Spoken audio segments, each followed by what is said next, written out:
As I was growing up, I heard something stated to me quite frequently, and this has stuck around with me for many years. It's the old expression, hey boy, you have two ears and one mouth for a reason. Some people might find this to be insulting, and to be honest, I did too for quite some time. However, it's always stuck with me, and over time, it has served me very well.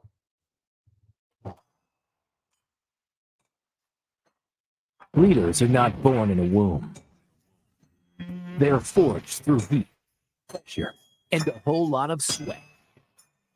The Fire Forge Leader podcast serves the audience through exploring leadership at work, in the community, and with the family, using a practical perspective and real-life experiences from the host, Steve Baumgartner, and his guests in the Forge.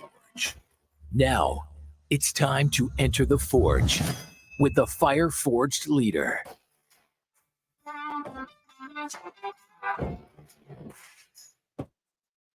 What is up, leaders? Welcome to the Fire Forge Leader Podcast. I'm Steve Baumgartner, your host and founder, and I would like to take you once again on a journey of the Forge, where we're going to be exploring lessons learned on the front lines of leadership together.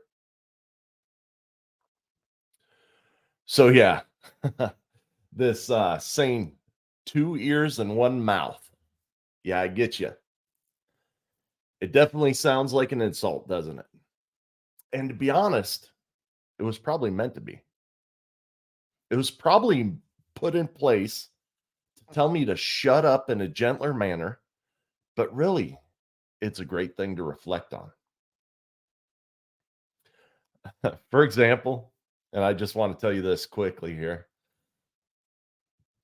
I know this guy that I worked with in the past, and every damn time he would get called out on the carpet for something and get questioned by a higher up for it, he would start talking before the senior leader would even get through the question. You could look around the room, you could look at that senior leader's face and just tell that people were being annoyed. Time after time, this person never learned. And I tried to talk to this person a couple times thinking, you know what? That's probably the wrong time and place to be acting like that. But time after time, this person would dig himself a hole so deep.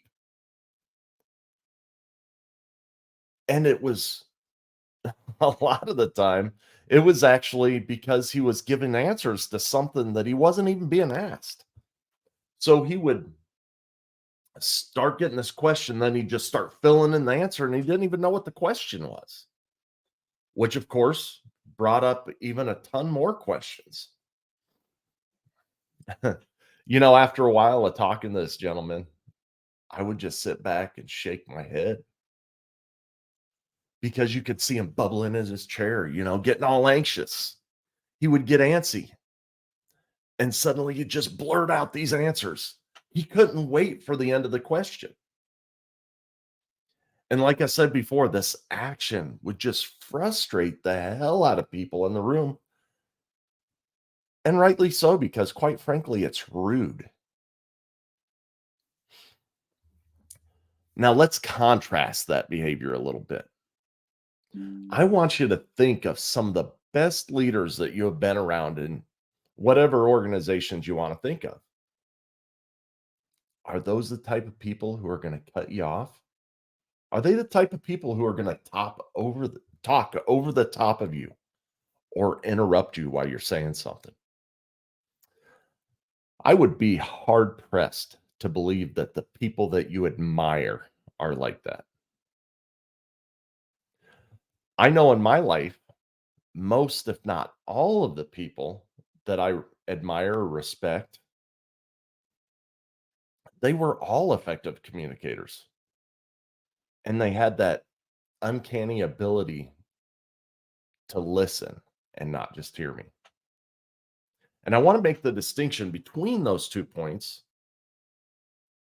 because there is a ton of difference in between listening and hearing. Listening is an art. It is an art form to me because it is being so intentional with our hearing that we actually understand the message fully. And then, of course, active listening is, of course, verification of that art. So we might ask questions along the way. We're responding to the person who's delivering the message. And then you contrast that with just simple hearing. Hearing is a simple impulse to noise. That's all it is. You can hear someone all day without understanding what they mean. So, without getting too deep into semantics, I want to talk about the benefits of being able to listen more than we talk. And I have just 6 simple benefits, but I also want to tell you the leadership skill that they develop at the same time. So, the first one, everybody, when they have an audience, they love to talk. So, most people will be more inclined to talk to you if you're known for listening, even the recluses. So, when you listen to people who want to talk, what does it do? I believe it develops trust because you're fulfilling a need with that person. You're allowing them to trust you because you're fulfilling a need. Also, when fully listening, you are much more able to pick up nonverbal communication from others. So when you're looking at them, when you're responding to them, when you're fully engaged in that conversation, you're able to pick up these nonverbal cues. And what does that do? When you're listening to the whole person and not just their voice, I believe that it develops a deeper connection to people. All right, so we're building trust, we're developing a deeper connection. When when you do speak now, if you're holding your speech back and you're listening more, when you do speak now, people listen more. And that develops a leadership authority.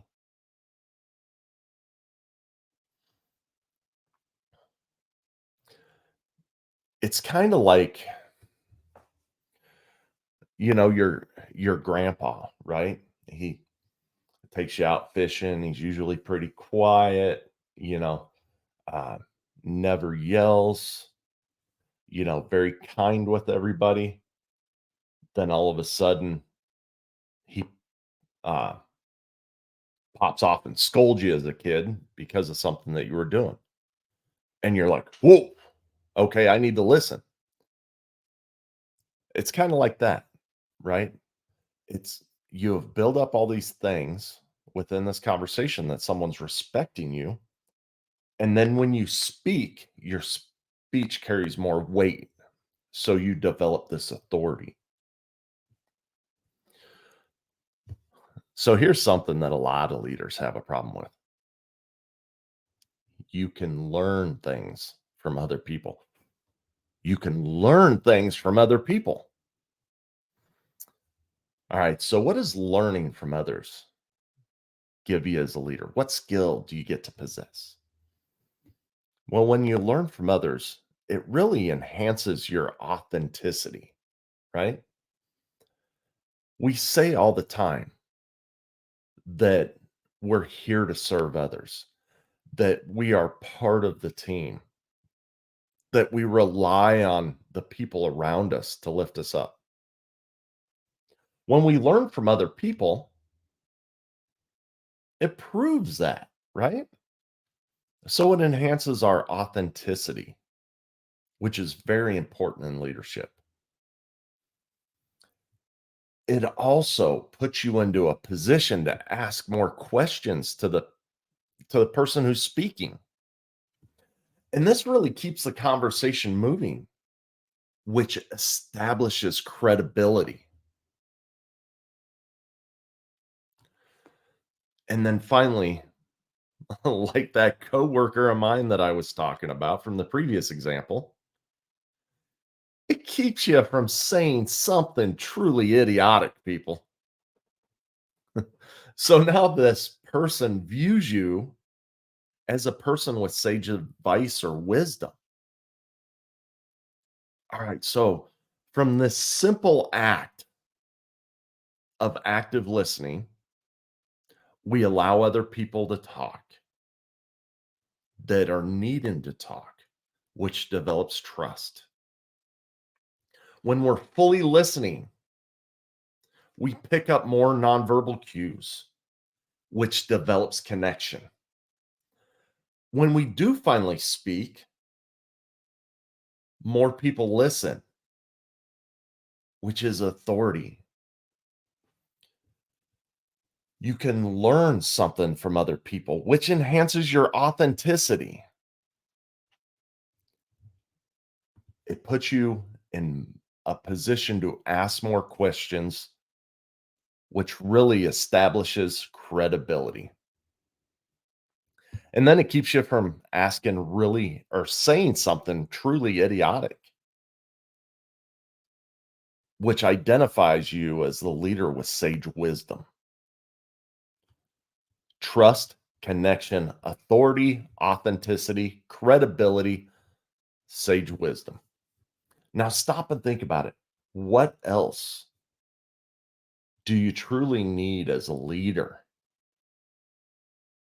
I would say you got a pretty damn good head start if you got those six things going for you. But we got to fight that demon that's inside of us, right? Overall, we are all wired to speak first and hear other people, but we're not truly wired to listen. We always feel like we need to be the most knowledgeable person in the room. And for whatever reason, we believe that speaking is what speaking and leadership go hand in hand, which is absolutely not true. We are not measured in our leadership by how many words we use.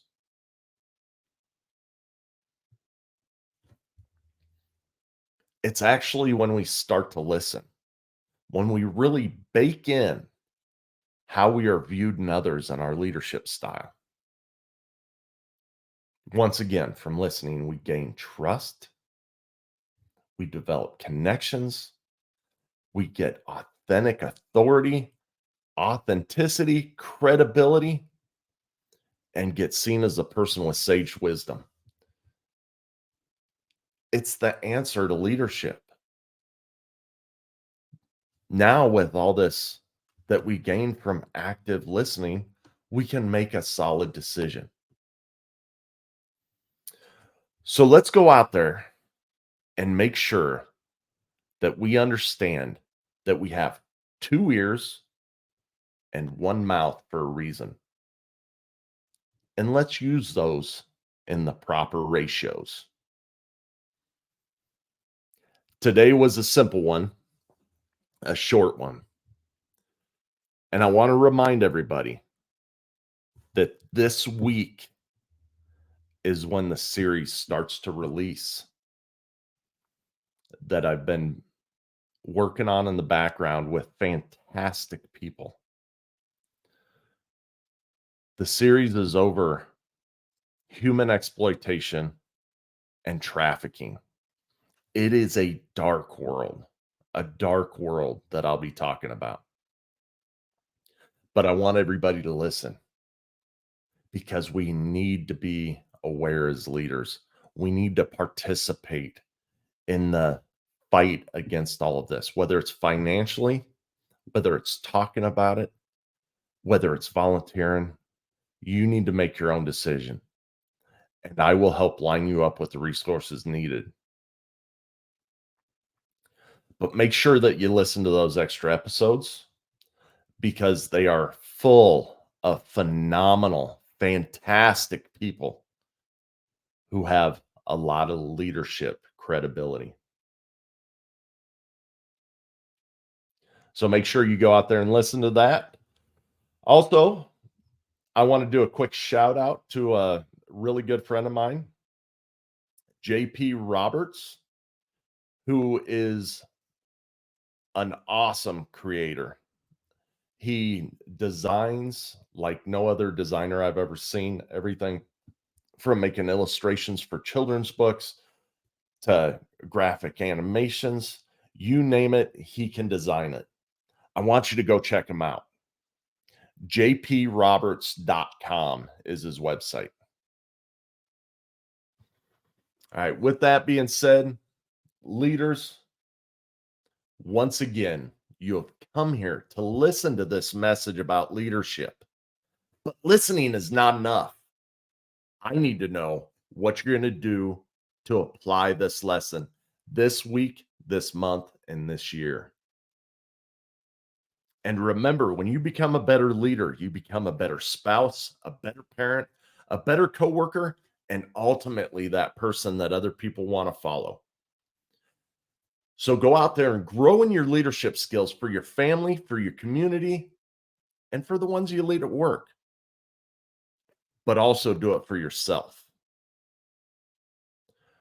Go out there and lead with intent, my friends.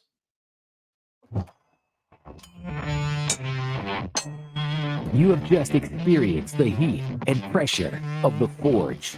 Remember, words without action are meaningless. Now, after the heat of the forge, shape your thoughts, quench your brain, then put your new tools to use, adding to your leadership. Tune in next week for more lessons from the forge.